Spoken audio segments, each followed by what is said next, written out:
Continuamos en directo a América de France 24. Revisemos los titulares de la jornada.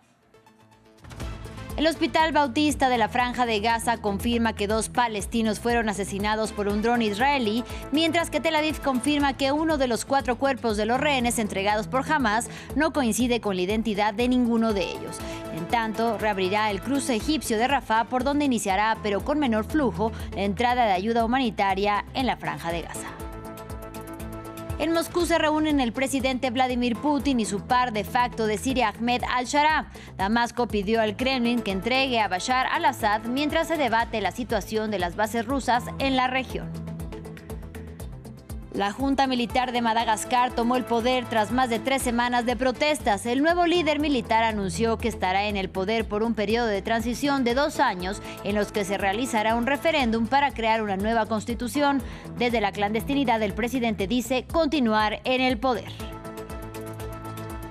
La administración de Donald Trump en Estados Unidos vuelve a cargar contra el gasto militar de España, que se rehusó a destinar el 5% de su Producto Interno Bruto en defensa y amenaza así con imponer más aranceles al país ibérico. Lo vemos en breve en el Hecho del Día.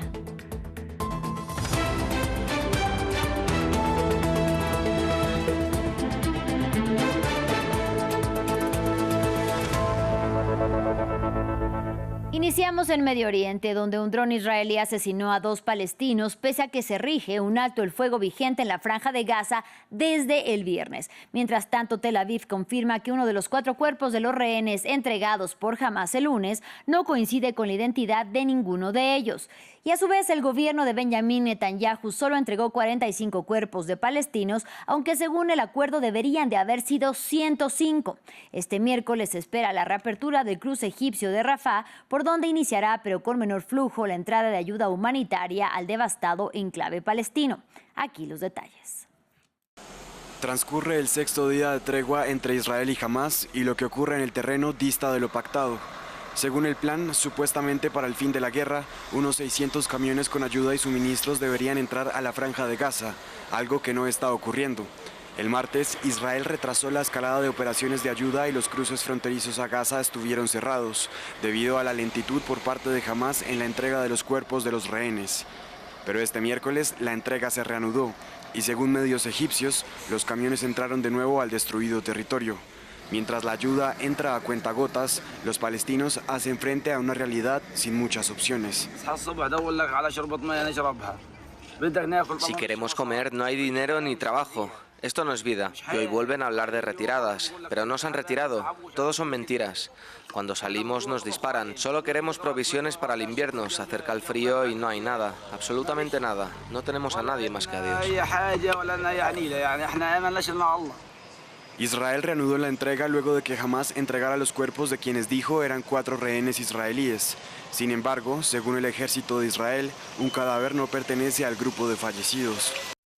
Tras la finalización de los exámenes en el Instituto Nacional de Medicina Forense, el 4.º cuerpo entregado a Israel por Hamás no corresponde a ninguno de los rehenes. Se le exige a Hamás que realice todos los esfuerzos necesarios para devolver a los rehenes fallecidos. De vuelta al enclave palestino, según el Hospital Bautista, un dron israelí mató a 2 palestinos en una zona militarizada de Ciudad de Gaza en pleno alto el fuego. Y el primer ministro de Israel, Benjamín Netanyahu, permanece en un tribunal para dar testimonio en el marco de un juicio en su contra por presunta corrupción.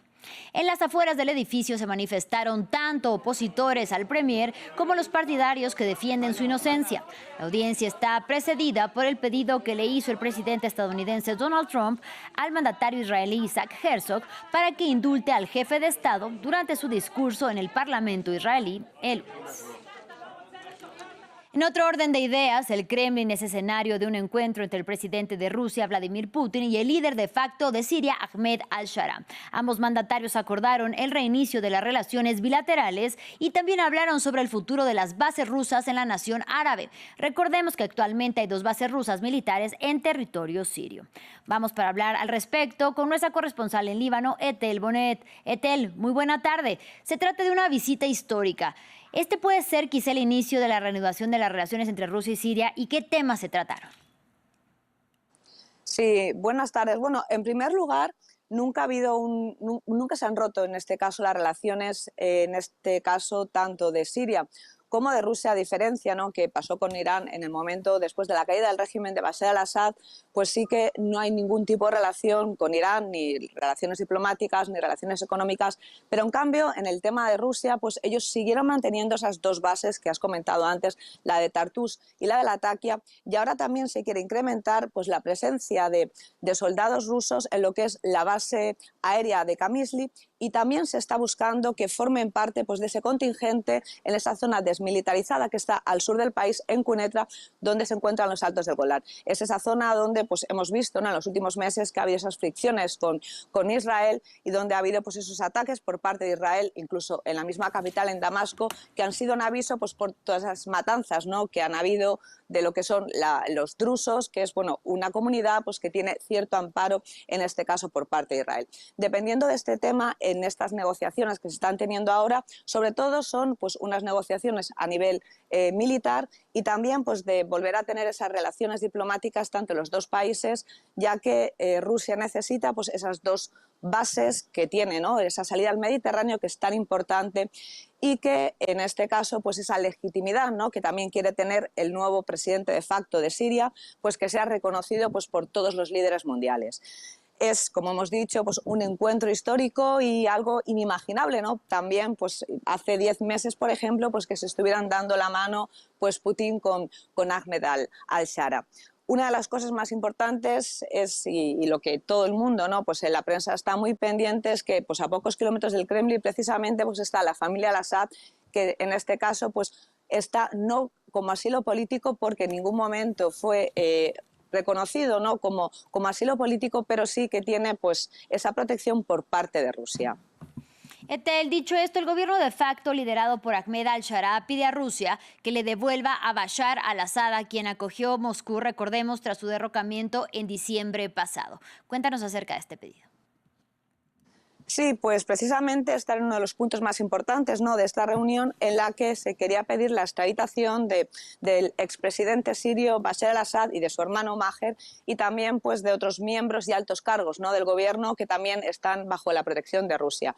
En este caso, pues Rusia hasta el momento ha dicho que es una cuestión pues de seguridad, ¿no?, para el propio expresidente de Siria, porque temen por su vida si regresara al país. Sí que está viendo, pues la justicia siria, de la nueva justicia siria, quiero decir, ha encontrado bases suficientes como para condenarlo, y porque quieren, ¿no?, pues que de alguna manera pues rinda por crímenes de guerra en su país, porque evidentemente estamos hablando de más de 500.000 de muertos, y en este caso pues no se está llevando a la justicia pues a ninguno de esos culpables. Después de que cayera el régimen de Bashar al-Assad en diciembre, la mayoría, pues muchos huyeron aquí al Líbano, otros huyeron a otras partes, también a Irán, y hubo, ¿no?, esos vuelos en los que está esa protección de Rusia. Entonces también un poco para el país pues pueda volver a sanar, ¿no?, para que se cierren esas heridas de la guerra, pues es necesario ese rendimiento de cuentas, que por ahora evidentemente parece lejano, porque Rusia no va a entregarlo inmediatamente, porque también para Rusia, en este caso para el presidente Vladimir Putin, pues es una moneda de cambio en un futuro pues para otro tipo de negociaciones. Entonces estos son los puntos más importantes, sobre todo, ¿no?, para esas grandes cantidades de personas pues que han perdido a seres queridos, y ese país devastado, ¿no?, como está ahora mismo Siria, el que pudiera pues llevarse la justicia al expresidente Bashar al-Assad, pero por el momento no es una opción. Bien, Etel Bonet, te agradecemos muchísimo por la información y pendientes, por supuesto, de esta reunión histórica. Gracias. Ahora vamos al continente africano. En Madagascar, la junta militar anunció la toma del poder por parte del ejército y un gobierno de transición por 2 años en los que elaborarán una nueva constitución. El fin de la presidencia de Andry Rajoelina se vive como una victoria por parte del movimiento de protesta liderado por los jóvenes que llevaban más de 3 semanas manifestándose contra los cada vez más frecuentes cortes de luz y de electricidad. Aquí todos los detalles. La noticia ha desatado escenas de júbilo en todo el país. En la capital, Antananarivo, los militares del Capsat que han tomado el poder en Madagascar son aclamados como héroes.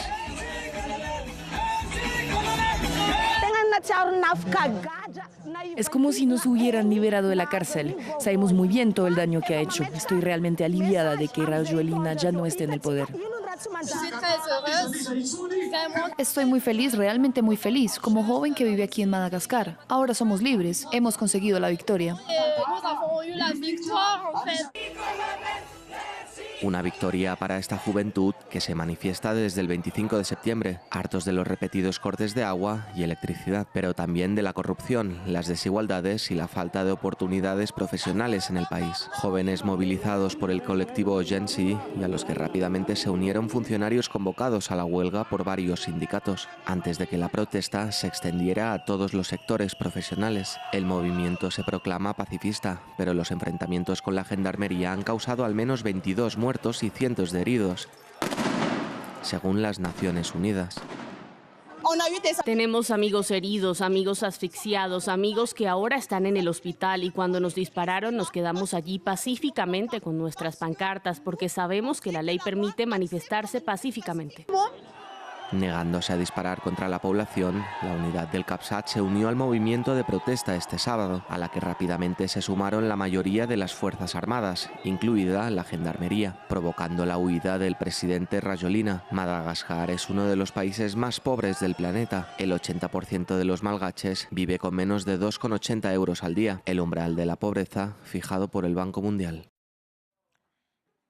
En otro orden de ideas, los ministros de defensa de los países que integran la OTAN se reúnen este miércoles en Bruselas. Desde ahí, el secretario general afirmó que los países miembros derribarían aviones rusos que sobrevuelen su espacio aéreo únicamente si están seguros de que estos representan una amenaza. Marrute además anunció que la alianza militar trabaja de la mano con la Unión Europea para establecer un muro de drones que proteja así a los países de incursiones aéreas. Las declaraciones y el anuncio de Rutte responden a las recientes incursiones de cazas y drones rusos en Polonia y Dinamarca, por ejemplo. Esta sesión se centrará en cómo fortalecemos aún más nuestra disuasión y defensa, basándonos, por supuesto, en las decisiones históricas tomadas en la Cumbre de La Haya de aumentar drásticamente el gasto y la producción en defensa. De Bélgica vamos a Francia. El Partido Socialista, que dio ayer un respiro al gobierno de Sébastien Lecornu al anunciar que votará en contra de la moción de censura promovida por la extrema derecha y la izquierda radical, aplaudió hoy la decisión del premier de suspender temporalmente la reforma a las pensiones promovida por el presidente Emmanuel Macron. Por el contrario, la extrema derecha insistió en su rechazo y pidió elecciones anticipadas. Escuchemos.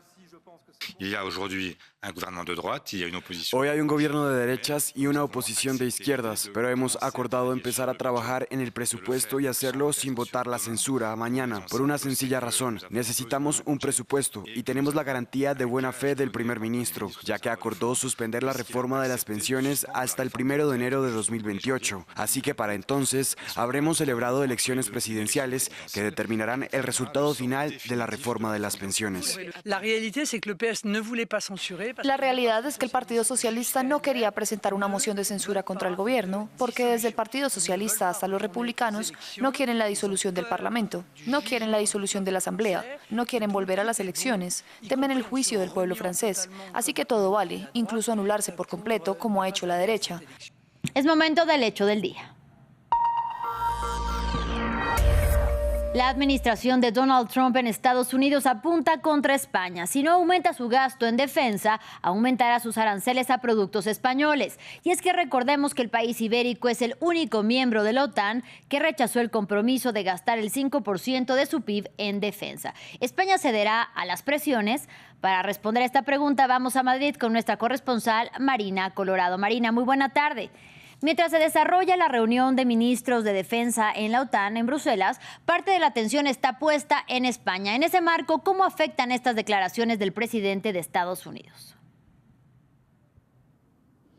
Bueno, en menos de una semana hemos visto cómo Donald Trump pasaba de criticar o de sugerir que España fuera expulsada de la OTAN a luego, unos días más tarde, darle la mano efusivamente y con una gran sonrisa en la boca al presidente del Gobierno de España en Sharm el Sheikh y a alabar el trabajo que estaba haciendo el Gobierno de España a 24 horas después, es decir, ayer volver a criticar la posición que dice irrespetuosa e injusta de España con respecto al resto de países de la Alianza Atlántica y a volver a amenazar con la imposición de aranceles. Todo por esta negativa, como bien mencionabas, de España a gastar el 5% del Producto Interno Bruto en defensa y asegurarse de que el 2,1% es suficiente. Desde la Comisión Europea ya han llegado reacciones. Recuerdan que cualquier imposición arancelaria tiene que debatirse en el conjunto de la Unión Europea y no tan solo con un país miembro, y ha dicho hoy mismo el portavoz